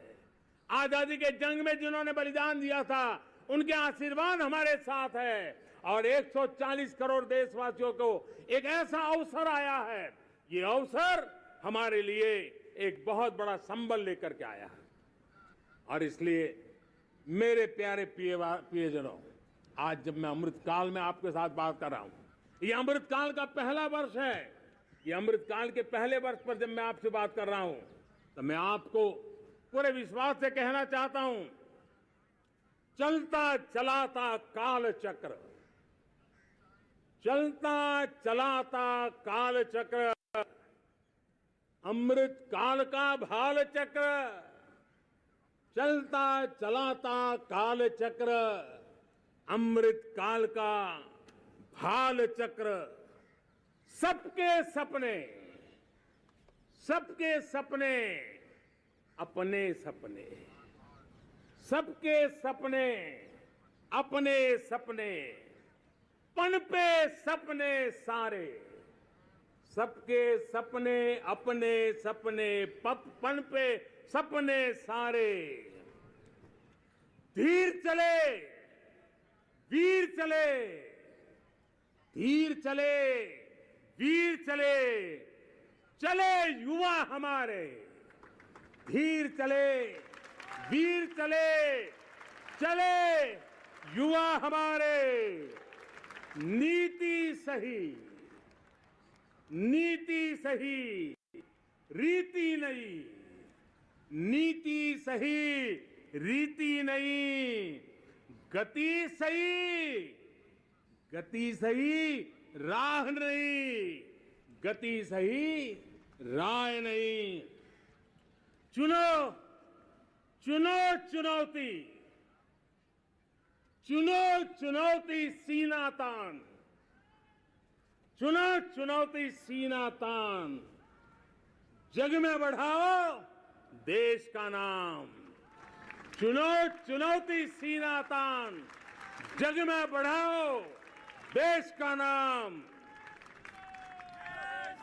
मेरे प्यारे परिवारजनों, हिंदुस्तान के कोने कोने में बैठे हुए मेरे परिवारजन, दुनिया के कोने कोने में जाकर के बसे हुए मेरे परिवारजन, आप सबको आजादी के पावन पर्व की फिर एक बार मैं बहुत बहुत शुभकामनाएं देता हूं।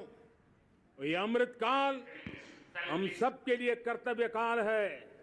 ये अमृतकाल हम सबको मां भारती के लिए कुछ कर गुजारने का काल है। आजादी का जब जंग चल रहा था 1947 के पहले जो पीढ़ी ने जन्म लिया था, उन्हें देश के लिए मरने का मौका मिला था। वो देश के लिए मरने के लिए मौका नहीं छोड़ते थे, लेकिन हमारे नसीब में देश के लिए मरने का मौका नहीं है। लेकिन हमारे लिए देश के लिए जीने का ये इससे बड़ा कोई अवसर नहीं होता। हमें पल पल देश के लिए जीना है। इसी संकल्प के साथ इस अमृत काल में 140 करोड़ देशवासियों के सपने संकल्प भी बनाने हैं। 140 करोड़ देशवासियों के संकल्प को सिद्धि में भी परिवर्तित करना है और 2047 का जब तिरंगा झंडा फहरेगा तो विश्व एक विकसित भारत का गुणगान करता होगा।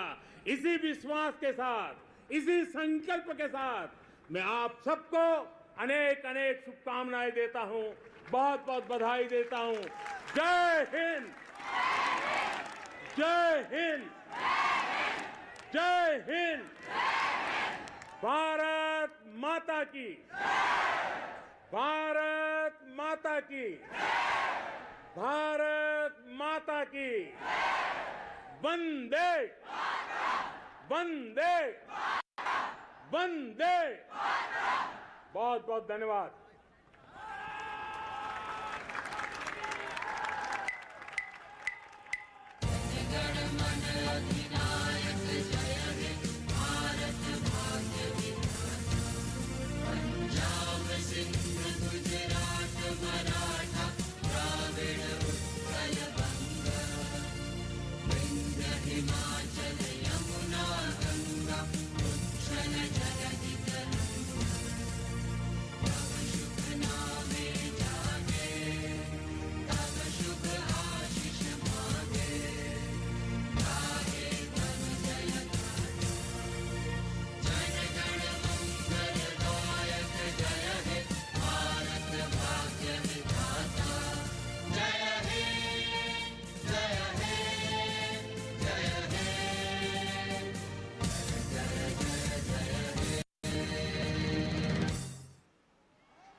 Prime Minister Modi sharing with the people his government's achievements and milestones and outlining future initiatives and policy directions. And as is traditional, we can see hundreds of balloons in the colors of the national flag being released into the air. And as they rise up, they celebrate their freedom. They rise with a new purpose, as if carrying with them the hopes and aspirations of a nation on the move towards the promise of a future that is fair for all and bright for generations to come. Just as the symbolic hoisting of our flag symbolizes the rising of a new nation free from colonial rule, the release of these balloons as if towards a higher calling, raising our celebratory spirits to the next level. स्वाधीनता दिवस समारोह रंगों का उत्सव लग रहा है। सभी रंग अपनी पूरी चमक दमक के साथ यहां की फिजाओं में मौजूद। माननीय प्रधानमंत्री लाल किले की प्राचीर से अब प्रस्थान कर रहे हैं।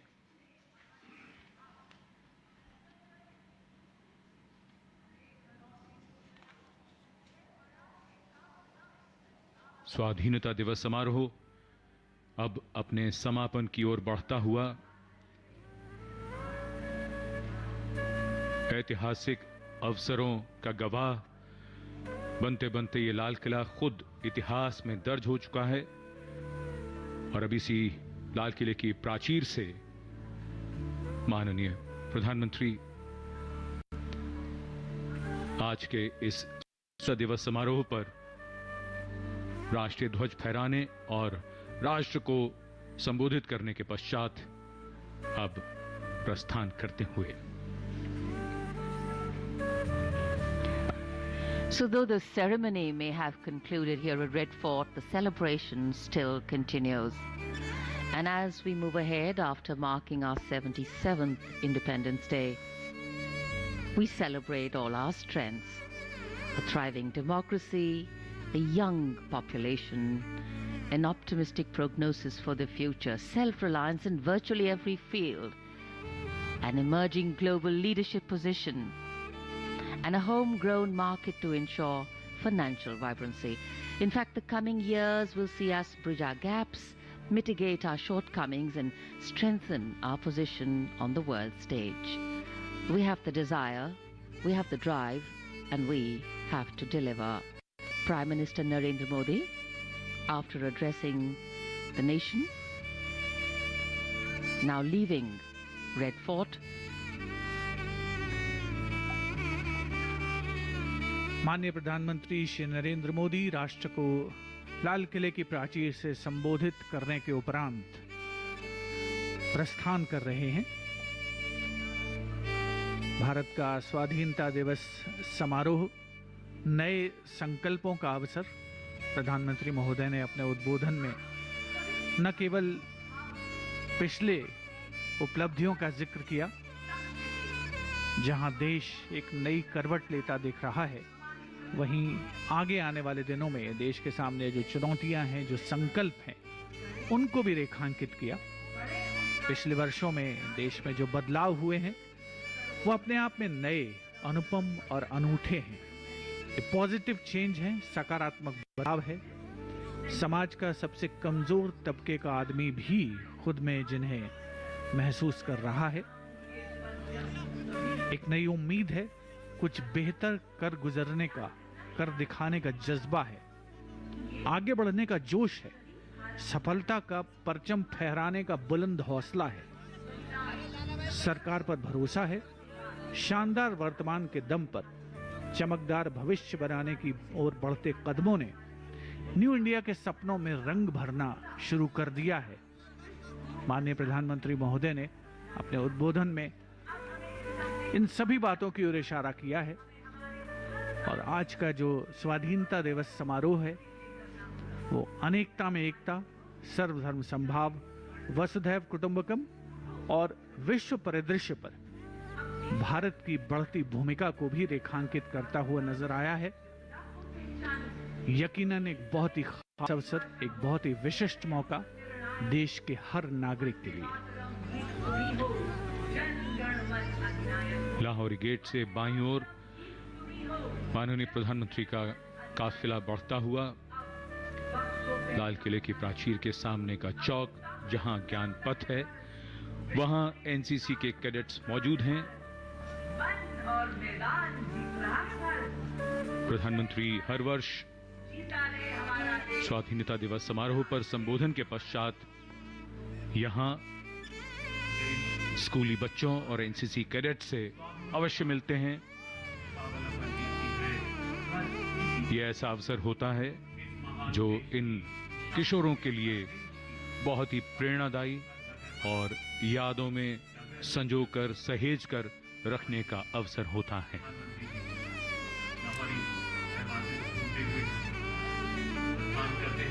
A slight wind picking up the flutter in the flags and stirring the ambience with a satisfying sweep, and of course challenging the power of the sun. The Prime Minister's carcade now stopping on the road in front of the fort's moat, across which school children, NCC cadets, have been sitting with great discipline, great respect, and of course great expectation for this view, for the close-up view of Prime Minister Narendra Modi as he alights from his vehicle to go down deep into their seating area to meet and greet them.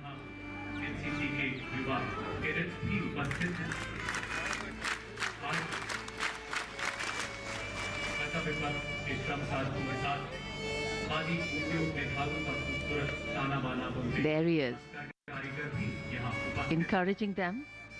माननीय प्रधानमंत्री जी देश की युवा शक्ति का प्रतीक NCC cadets से मिलते हुए उनका मनोबल बढ़ाते हुए And the disciplined restraint with which they are meeting him. जैसे मालूम कह रहे हो कि रुकेंगे Very special moment for all of them. Young India, our youth, our future. सारे देश को सुनाएंगे लद्दाख के देश प्रेम के पंख दूर तक उड़े It is the responsibility of a nation to nurture and cherish its children, जिए किसी के वास्ते जिए किसी के वास्ते to expose them to different opportunities, to help them avail those which are the best for them. And these moments and these words of encouragement, these conversations, these slightly light-hearted interactions with their Prime Minister, definitely going to leave some very special memories in their hearts. देश के कोने कोने से ये NCC cadets यहाँ पहुँचे हैं और माननीय प्रधानमंत्री महोदय, उनकी यही खासियत है, देश के सर्वोच्च नेतृत्व का युवा शक्ति से सीधा संवाद, अनुशासन बनाए रखना है, साथ ही साथ बातचीत भी करनी है, इंटरेक्शन भी करना है माननीय प्रधानमंत्री महोदय से।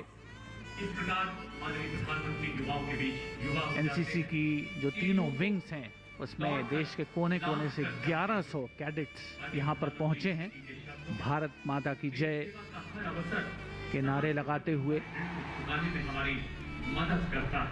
ये सभी कैडेट्स पिछले 7 शासन की सीमा के साथ अपने आप को रोक नहीं हैं, उनके अंदर का जो उत्साह है, जो आह्लादित महसूस कर रहे हैं, अगर उनसे पूछा जाएगा तो शायद शब्दों में उसे बयान करना मुश्किल होगा। यकीनन इन सभी के लिए एक बहुत ही यादगार, कभी ना भुलाने वाला, अविस्मरणीय मौका। एक शब्द है कनेक्ट, जिसको हम अब देख रहे हैं। प्रधानमंत्री किसी भी उम्र के व्यक्ति के साथ जिस तरह से संपर्क स्थापित करते हैं वो बहुत सीखने लायक भी है और वो एक बिल्कुल अद्भुत सा क्षण होता है। इन सभी एनसीसी कैडेट्स के लिए जो स्कूली छात्र छात्राएं हैं, ये एक ऐसा मौका जिसकी कल्पना अक्सर करना मुश्किल होता है कि जब देश के प्रधानमंत्री के आप इतने निकट हों।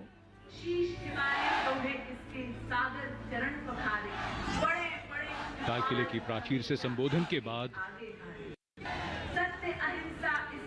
जोश, उत्साह और ऊर्जा, वो सब और इन किशोरों के साथ वो और बढ़ती हुई और सब तक पहुंचती हुई।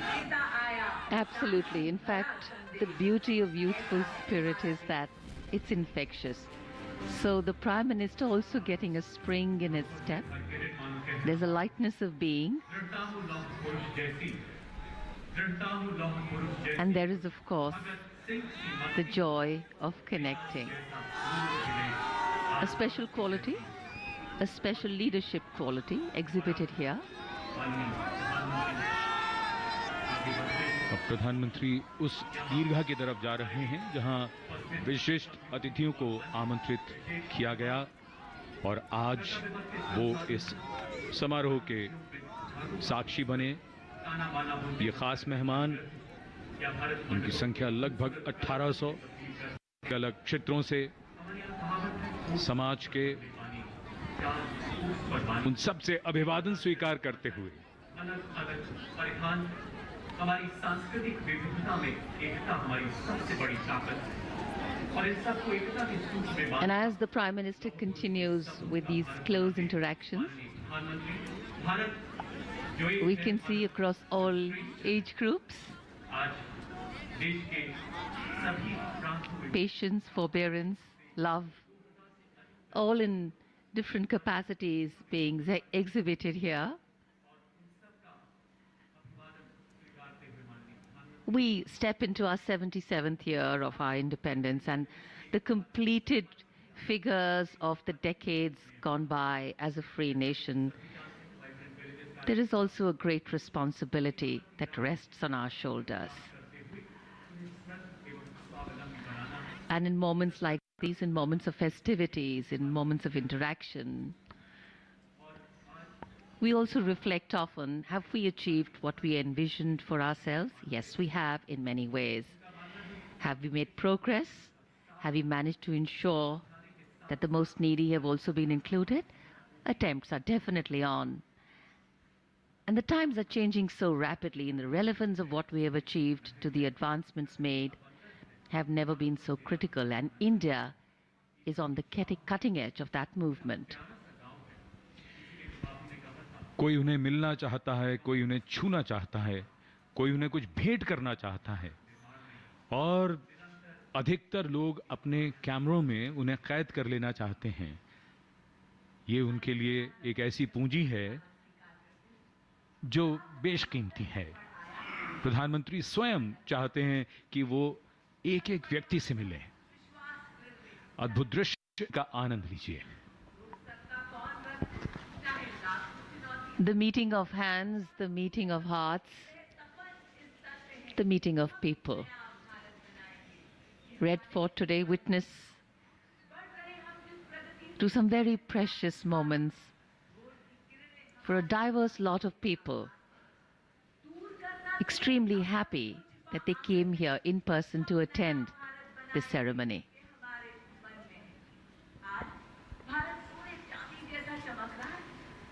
जनमानस का, जनसमूह का इंतजार मानो फलीभूत हुआ है और जो प्रतीक्षा की घड़ियां थीं वो समाप्त हुई हैं। शायद आज बहुतों ने बहुत कुछ पा लिया, बहुत कुछ पाना चाहते हैं।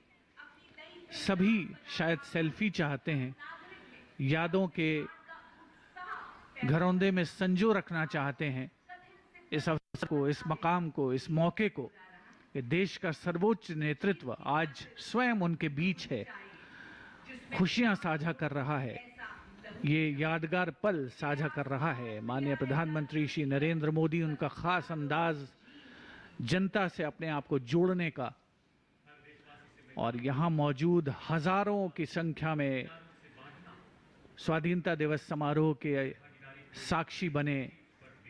ये हर खासो आम जनमानस, देश के कोने कोने से पहुंचे हुए विशिष्ट अतिथिगण 1800 के आसपास, सभी ने ये महसूस किया कि आज का जो स्वाधीनता दिवस समारोह है वो यकीनन अपनी पूर्णता की ओर पहुंचा है और माननीय प्रधानमंत्री महोदय के इतने नजदीक होना, इतने पास रहना, उनसे संवाद करना, उनसे बातचीत करना।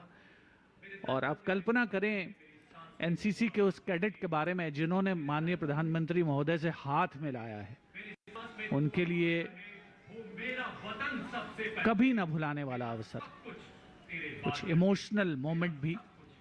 और यकीनन आप देखें माननीय प्रधानमंत्री महोदय किसी को भी निराश नहीं करना चाहते। अगर उनका बस चले तो शायद वो यहाँ पर और बहुत समय बिताएं, लेकिन देश के लिए बहुत काम कर रहे हैं, बड़े संकल्प हैं। आगे आने वाले दिनों में नई यात्राएं करनी है, देश के कोने कोने में विकास की यात्रा को आगे बढ़ाना है और देश की विकास की जो यात्रा है उसे पूर्णता तक पहुंचाना है। माननीय प्रधानमंत्री महोदय जनमानस का अभिवादन करते हुए, प्रस्थान करते हुए इस लाल किले की प्राचीर के सामने के प्रांगण से।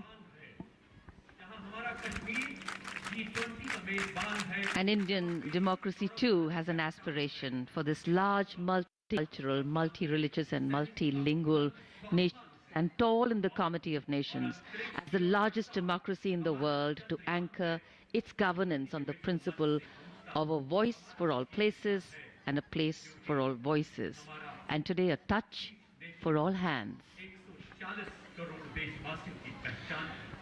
शानदार स्वाधीनता दिवस समारोह समापन की ओर बढ़ता हुआ और लाल किले के सामने से अब माननीय प्रधानमंत्री प्रस्थान कर रहे हैं। कुछ मंजिल तक सफर करते हैं और कुछ की मंजिल ही सफर होती है। विकास की यात्रा निरंतर चलती रहती है। नए लक्ष्य, नए प्रयास, कुछ नया करने की सदा आस। हर्ष का नव उत्कर्ष, आजादी के 76 वर्ष। स्वाधीनता दिवस की बधाई और शुभकामनाएं। जय हिंद।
देख रहे हैं डीडी